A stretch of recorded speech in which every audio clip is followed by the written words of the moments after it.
希塔美德下載洞察力。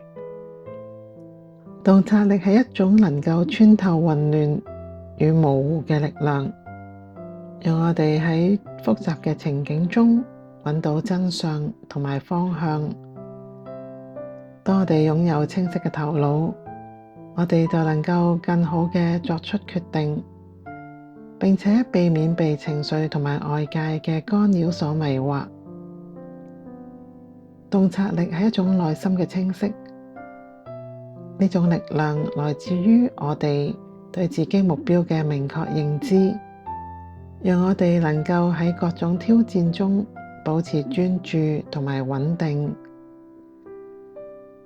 擁有洞察力嘅心靈就好似一塊鏡，能夠反映出最真實嘅現實，幫助我哋作出最正確嘅選擇。洞察力就好似一束光芒，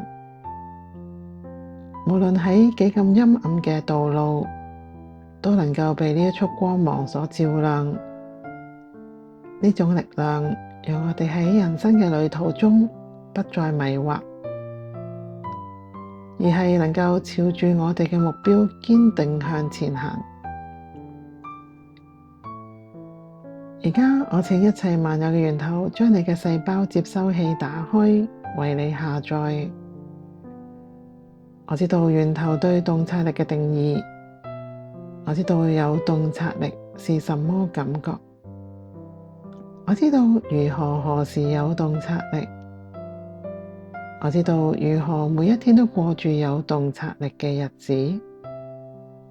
我有源頭對洞察力嘅觀點，我知道有洞察力係可能嘅，我知道有洞察力係安全嘅，我有洞察力。